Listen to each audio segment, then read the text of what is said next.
ఏమంటున్నా అంటే ఒకరోజు రేవంత్ రెడ్డి గారు మాట్లాడి ఇలా సాయంత్రం వరకు నీ దొడ్లు ఎందరూ ఉంటారో చూసుకొని నా దొడ్డు అయితే ఇంటాక్ట్ ఉంది ఆయన మాట్లాడిన తర్వాత ఇది కూడా అంతే ఉంది. రెండవది ఈయననే బీజేపీలకు జంపు కొడుతున్నారని కాంగ్రెస్లోనే చాలా అనుమానాలున్నాయి డెఫినెట్గా. ఎందుకంటే ఆయన కేసులు కొలిక్కి వస్తున్నాయి. ఓటుకు నోటు కేసు ఏదైతే ఉందో అది భయంకరమైన కేసు. రెడ్ హ్యాండెడ్గా ఆయన పట్టుబడ్డ కేసు. ఆయన తప్పించుకోలేడు కూడా, ఎవరు తప్పించలేరు. కాబట్టి అది మన కింది మీద అయితే ఈయననే బీజేపీలకు జంపు కొడతాడు కేసులు తప్పించుకోవడానికని పెద్ద ప్రచారం ఉంది. అందులో భాగంగా నిజంగా జరుగుతున్నది ఏంటంటే నన్ను ఎవరు డైరెక్ట్ కన్సల్ట్ చేయలేదు, కానీ మా పార్టీలో ఉన్న ముఖ్యులను కాంగ్రెస్ పార్టీలో ఉన్నటువంటి ఒక వర్గం అంతా కన్సల్ట్ చేస్తూ ఉన్నారు. కన్సల్ట్ చేయడంగా స్పష్టంగా చెప్తున్నారు సంఖ్యతో సహా, అన్న మేము 26 నుంచి 33 మంది ఎమ్మెల్యేలు రెడీగా ఉన్నాము, మేము కలుస్తాము, ఇద్దరం కలిసి గవర్నమెంట్ ఫామ్ చేద్దామని చెప్తున్నారు. మరి రేవంత్ రెడ్డి తదాస్తు దేవతలు ఉంటారు పైన, మరి అటు నుంచి ఇటు వస్తారో ఇటు నుంచి అటు పోతారో చూద్దాం ఏం జరగబోద్దు. సార్ మీరు ఇందాక జాతీయ స్థాయిలో బీఆర్ఎస్ మళ్ళీ బలపడుతుందన్నారు.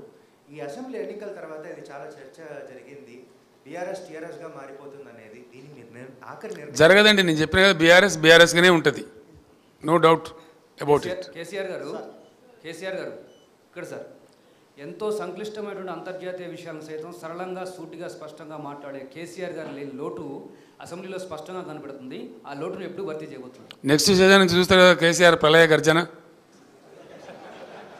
డెఫినెట్గా చూస్తారు. Sir BRS party next parliament elections తర్వాత కేంద్రంలో మంత్రులు చేస్తామని మీరు చెప్తా ఉన్నారు. మీరేమైనా ప్రధాని రేసులో ఉంటారా? 100% ఉంటే అవకాశం వస్తే ఎందుకుండానే అవకాశం వస్తే ఉండరు. ఎవరైనా నాకు అర్థం గమ్మత్తు నువ్వు నీకు అంత అమాయకున్నా అవకాశం రావాలనే కానీ ఎందుకుండవు నాకు అర్థం కాదు. I will be in the race. మా సురేష్ బాయ్ సాబ్ నవ్వుతున్నాడు, ఆయనే రేపు కేశవరావు వెళ్ళిపోయింది కాబట్టి రేపు మా parliamentary party leader Suresh Reddy గారు కాబోతారు. రేపు నేను లెటర్ ఇష్యూ చేస్తా ఉన్నా చైర్మన్కు. ఈ will be the main player in Delhi on behalf of BRS.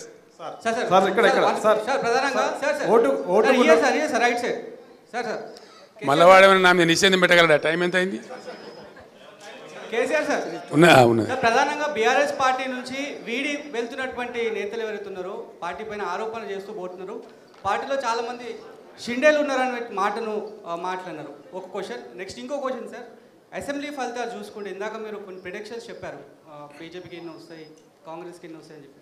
Peddapalli పార్లమెంట్కి సంబంధించి ఆల్రెడీ అసెంబ్లీలో అన్ని స్వీప్ చేసేసింది. థర్డ్ ప్లేస్లో ఏ రకంగా ఉంటుందని చెప్పి ప్రిడిక్షన్ చెప్తున్నారు. ఖచ్చితంగా చెప్పచ్చు బ్రదర్, చాలా సింపుల్ అది. ఎందుకంటే పోయినసారి ఎన్నికల్లో మేము 7 అసెంబ్లీకి ఇచ్చిన సీట్లు 2 కోల్పోయినాం. మేము పోయిన పార్లమెంట్ ఎన్నికల్లో 18లో మేము గెలిచిన తర్వాత 7 అసెంబ్లీ సీట్లు నిజామాబాద్ సెగ్మెంట్ మేము గెలిచినాం, కానీ మేము అక్కడ ఓడిపోయినాం. అట్లా 6 సీట్లు గెలిచిన దానికి కూడా ఓడిపోయినాం. తారుమారు అయిపోతే అట్లా ఉండదు. ప్రజలు అభిప్రాయం అనేది మారుతుంది డెఫినెట్గా. ఈరోజు నేను ఇందాక చెప్పిన కారణాలన్నీ ఒక ఎత్తు. రెండవది మాదిగ సామాజిక వర్గానికి మాకు టికెట్ ఇవ్వలేదని చెప్పి వాళ్ళు చాలా ఆగ్రహంగా ఉన్నారు, చాలా ఆగ్రహంగా. పెద్దపల్లిలో వాళ్ళయ్యేల పంతం బట్టి ఓడించి చూపెడతామని చెప్పి పట్టుదలగా ఉన్నారు. ఆ ఫలితం ఆ పార్టీ అనుభవించక తప్పదు.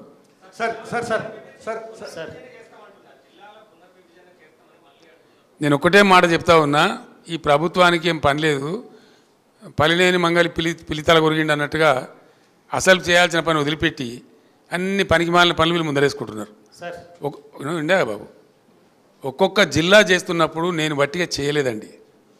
దాని మంచి చెడ్డలు, దాని పూర్వపరాలు, దాని గ్రోత్ ఆశించి ఛత్తీస్గఢ్లో అక్కడ చీఫ్ సెక్రటరీ గారితో మాట్లాడేది కూడా వాళ్ళు ఒక బస్తర్ జిల్లాను అనేక జిల్లాలు చేసిండ్రు. ఎట్లా చేయాలని అడిగినప్పుడు భూపాలపల్లి జిల్లా ఏర్పాటు చేసిన, ములుగు ఏర్పాటు చేసిన, ఇంకా కొన్ని జిల్లాలు ఏర్పాటు చేసిన, వాటి భౌగోళిక పరిస్థితులను బట్టి అవి గ్రోత్ కారిడార్లుగా మారాలని చెప్పి అక్కడ లైట్ రావాలి, అడ్మినిస్ట్రేషన్ పోవాలి, అక్కడ కలెక్టర్ ఉండాలి, ఎస్పీ ఉండాలి, ఉంటేనే బాగా జరుగుద్దని గతంలో కలోలిత ప్రాంతాలుగా ప్రకటించిన సిరిసిల్ల జగిత్యాల కావచ్చు, భూపాలపల్లి ములుగు కావచ్చు, స్టేట్ బార్డర్లో ఉండేటువంటి గద్వాల జిల్లా లాంటివి కావచ్చు, చాలా ఆలోచనతో తెలంగాణ యొక్క ప్రగతిని ఆశించి చేసిన జిల్లాలు అవి. ప్రజలు చాలా హ్యాపీగా ఉన్నారు. ఇలా కొత్తగా ఏర్పడ్డ జిల్లాల ప్రజలు కూడా చాలా కోపంగా ఉన్నారు ప్రభుత్వం మీద. నేను పోయిన ప్రతికాడు అడిగినా, మీ జిల్లా తీసేస్తారంటే యుద్ధానికి సిద్ధం సార్, ఎట్లా పోతావు చూస్తామని చెప్పి మాట్లాడుతున్నారు. పార్లమెంట్ ఎన్నికల్లో ఈ కొత్త ఏవైతే జిల్లాలు తీసేస్తామని కాంగ్రెస్ చెప్పిందో ఆ దెబ్బ కూడా ఇప్పుడు కాంగ్రెస్ పడబోతా ఉంది. సార్ ఉద్యమ సమయంలో సార్ ఇక్కడ ఫోన్ ట్యాపింగ్ కేసులో రాధాకిషన్ రావు మీ ఆదేశాలనే మేము పాటించినాము, మా సొంత నిర్ణయాలు ఏం తీసుకోలేదని సిఆర్పిసి 141 సెక్షన్ స్టేట్మెంట్ ఇచ్చారు sir. Vadoda Radhakrishna Rao? Who is he? DCP sir. DCP నాకు తెలియదు, నీకు అంత తెలుసా? నీకు ఆయన లేదు సార్.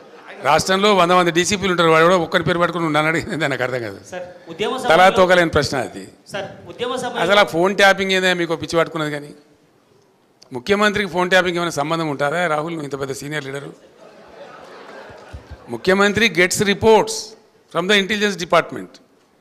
వాడు ఎట్లా తీసుకొచ్చిన రిపోర్ట్ మాకెట్లా తెలుస్తుంది? నాకు అర్థం కాదు. వాడు ట్యాపింగ్ చేసిండా, టూపింగ్ చేసిండా, డబ్బులు ఇచ్చిండా, ఇంకేదైనా రహస్య వ్యవస్థ పెట్టుకున్నా మాకు ఎందుకు తెలుస్తుంది? అదో ఇష్యూ అవా ఇంత సిల్లీ? ఆ గవర్నమెంట్ ఎంత సిల్లీ ఉన్నదో మీరు కూడా అట్లా తయారైపోయిన పూర్తిగా.